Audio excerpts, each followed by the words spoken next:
हे आमच्या लक्षात आलं की या अधिकाऱ्याच्या साठी काही लोकप्रतिनिधी ज्यांनी या अधिकाऱ्याला सरकारी रक्कम असेल किंवा सरकारचं जे फंड असतात त्यांच्या सोयीसाठी तिथे उपलब्ध करून दिलेले आहे। आम्ही जिल्हा पोलीस अधीक्षक सातारा यांच्याकडे अर्ज केलेला आहे की वाई विधानसभेचे आमदार मकरंद लक्ष्मणराव पाटील यांच्यावर गुन्हा नोंद करण्यासाठी आम्ही तिथं तक्रारी अर्ज दाखल केलेला आहे। त्याचं कारण असं आहे की मकरंद पाटील यांनी 2023 मध्ये शिफारस त्यांच्या लेटर हेडवर केलेले आहे अधीक्षक अभियंता महाराष्ट्र राज्य वीज वितरण कंपनीला। ती त्यांच्या लेटर हेडवर 44 नंबरचं जे आहे साळोशी येथे वळवी वसावे वस्तीवर विद्युतीकरण करणे म्हणजे डीपी आणि लाईट साठी हे त्यांनी हे केलेलं आहे। त्यानंतर महावितरणाचं डीपीडीसीचं मंजुरीचं पत्र आहे ते असं आहे की संदर्भ त्याचा सांगतो। माननीय आमदार मकरंद पाटील विधानसभा सदस्य यांच्या पत्रानुसार विधानसभा सदस्य यांच्या शिफारसीनुसार जी कामं सुचवलेली आहेत त्यांच्या पत्रावर 204 नंबरचा आहे मोजे साळोशी येथील वळवी वसावे वस्ती विद्युतीकरण करणे हे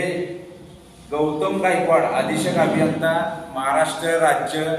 वीज वितरण महामंडळ कार्यालय सातारा यांचं पत्र आहे। आता आम्ही त्यात आणखी खोलात गेलो की आम्ही ग्रामसेवकाकडे साळोशी गाव जे आहे यांनी जे हे केलेलं आहे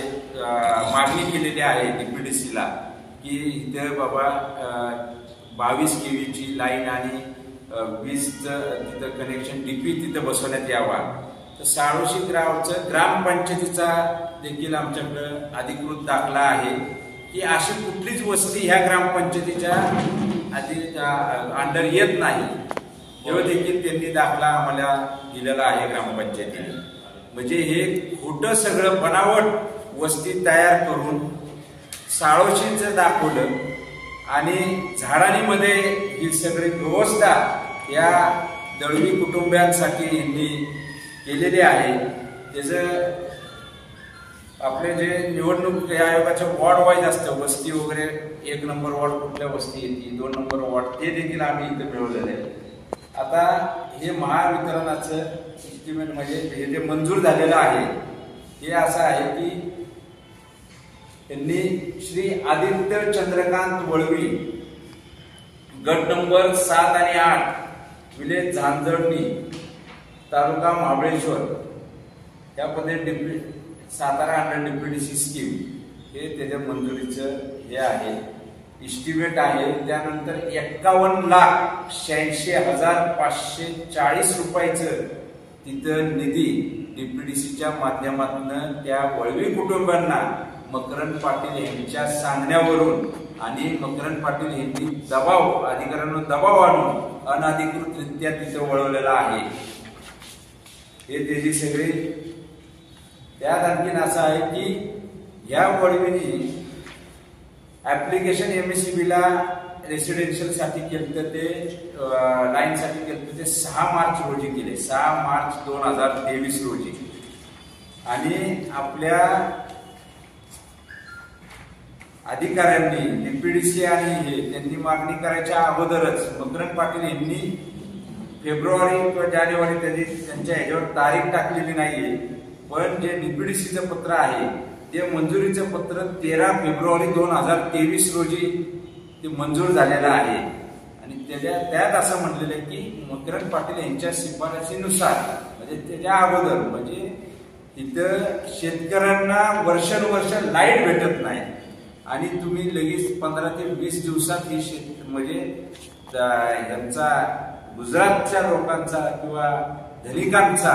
तुम्ही 10 ते 15 दिवसात 22 kV ची लाईट 5 किलोमीटर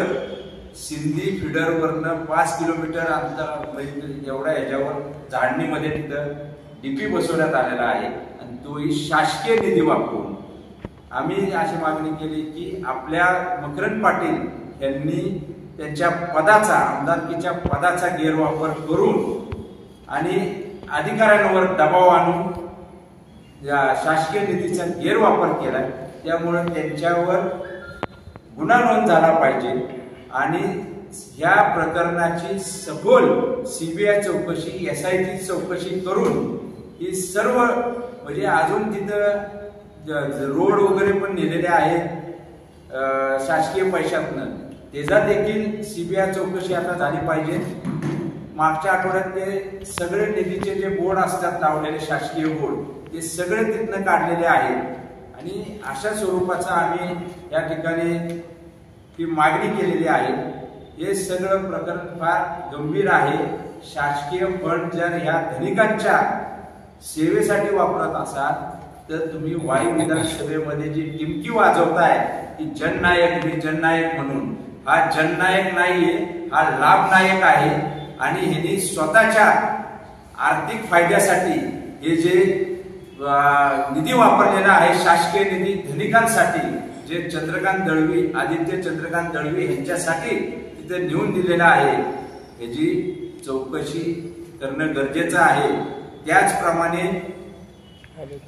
जी वस्ती अस्तित्वात नाहीये ती वस्ती यांनी मकरंद पाटलांनी त्यांच्या लेटर हेडवर तिथं आणि सुचवलंय, शिफारस केलेली आहे। म्हणजे हा किती बालिश बुद्धीचा आमदार आहे हे याच्यातनं कळतंय। आपल्या मतदारसंघाची वस्तीच हे नाहीये की तुम्ही जर चुकीच्या मार्गाने चाललेलं असेल तर हे या ठिकाणी हे जे केलं पाहिजे आणि विशेष करून हे सगळं तुम्हाला मी हे देतोच आहे। एस्टिमेट वगैरे झालेलं आहे, त्याचे आधार कार्ड आहे, सगळं या ठिकाणी आहे आणि हे आम्ही नुसतं आता इथं न थांबता विधानसभेचे अध्यक्ष, मुख्यमंत्री, उपमुख्यमंत्री, विरोधी पक्ष नेते, त्याचप्रमाणे कलेक्टर, जे गृह खात्याचे जे हे आहेत सचिव आहेत, त्यानंतर अर्थमंत्री जे आहेत यांना देखील हे सगळं आम्ही एक कागदपत्र त्यांना देत आहोत आणि मकरंद पाटील यांची आमदारकी रद्द करण्यात यावी। त्यांनी हे जे चुकीचं आमदारकीचा गैरवापर केलेला आहे शासकीय निधी वापरून धनिकांच्यासाठी, खरं तर कुठल्याही शासकीय निधी हा पब्लिक साठी असतो, पब्लिक वसाहतीसाठी असतो। तिथं तर वस्तीच नाहीये आणि झाडांची लोकसंख्या शून्य आहे, तिथं कुणीही राहत नाही, तिथं लोकवस्ती नाही, अशासाठी त्यांनी हा निधी वापरलाय। आम्ही ह्या सर्वांकडे मागणी करतो की ह्यांची आमदारकी रद्द करण्यात यावी आणि असल्या म्हणजे लाभनायक आमदाराला त्वरित निलंबित करण्यात यावं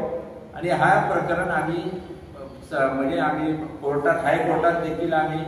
दाखल करतोय। यासाठी आज या ठिकाणी आपल्याला सर्व सविस्तर आपण देतोच आहे, यासाठी ही पत्रकार परिषद आपण बोलवलेली आहे।